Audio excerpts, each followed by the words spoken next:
Hello again for our weekly battle briefing. God bless you. God love you.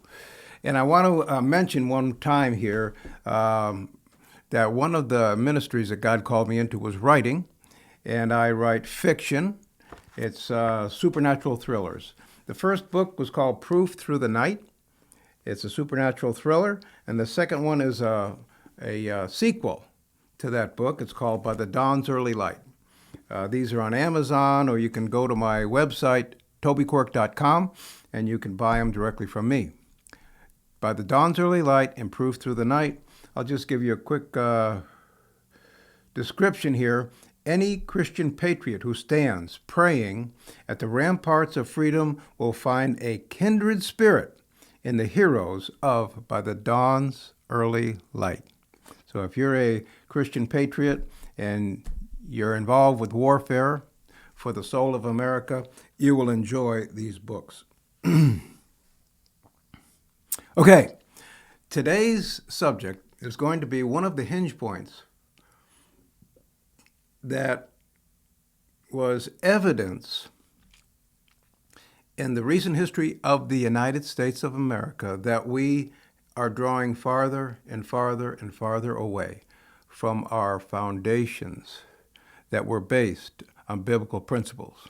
Now, I'm not saying that the United States of America ought to be a Christian nation, where everybody's a Christian. That may be God's will, but this is a country that was ingeniously developed so that each individual could worship God or not worship God, or choose whatever type of religion that person wants. That is ingenious, because God never forces himself on anybody. God has open arms, and in the name of Jesus, he invites every single human being that he created into his kingdom. You're all invited. We're all invited. But he never forces it. So a government is never very godly. A government doesn't understand God's will when it makes one religion the government religion. In the way they put it in the Constitution of the United States of America, they said that Congress will make no law respecting the establishment of a religion. Congress will pass no law respecting the establishment of a religion.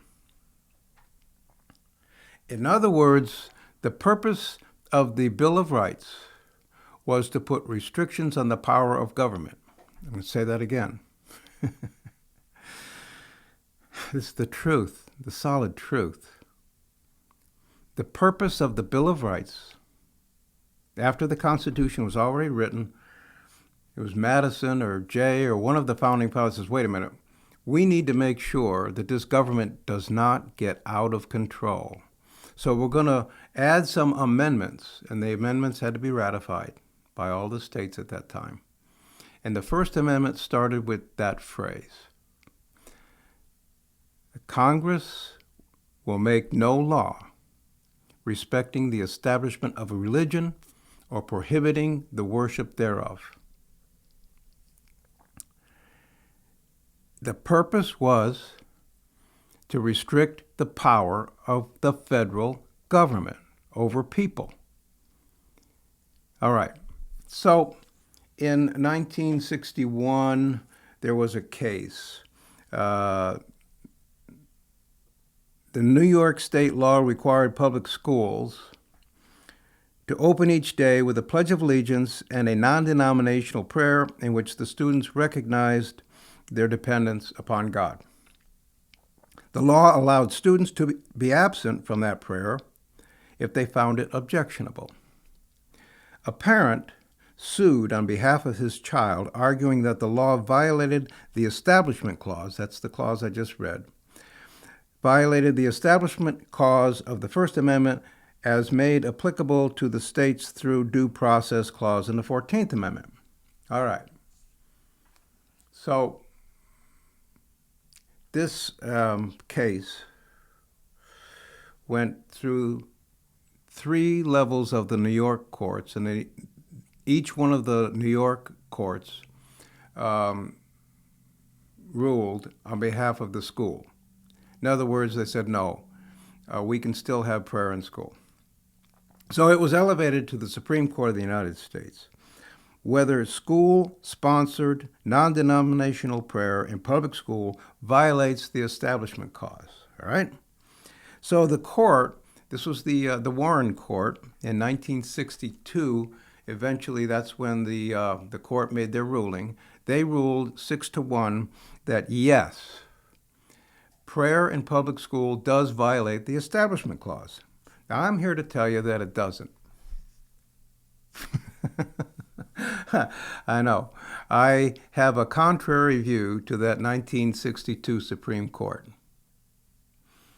Because here's how they said it. The majority, via Justice Black, held that school-sponsored prayer violates the Establishment Clause of the First Amendment. The majority stated that the provision allowing students to absent themselves from this activity did not make the law constitutional because of the purpose of the First Amendment was to prevent government interference with religion. Really? Is that really what it said? To prevent government interference with religion. Now, I'm going to give you a subtle difference, and I hope I can explain it properly in a few minutes. Congress shall pass no law establishing a certain religion. Congress shall pass no law establishing a religion. Okay? United States will not have a government religion. That's over here. Over here, you have a teacher praying in school. That teacher is not establishing a government religion, is she or is he? No. They're expressing a prayer with their students. To me, that's a huge difference. Now, to the court in 1962, evidently, they conflated these two activities, Congress establishing a law and a teacher praying in school. Am I getting across to you? Do you see the difference? This is spiritual warfare. This was a moment in the history of the United States where before this happened, there were millions of prayers going up every school day to God, our Father, or to Jesus, or to some deity, asking for blessings and praying for things. And what I imagine is this blanket of prayer covering the whole country. Then the Supreme Court in 1962 said, no, can't do it anymore. This was a major victory for the forces of the demonic and the unseen realm. Now, I just want to end this with the dissent.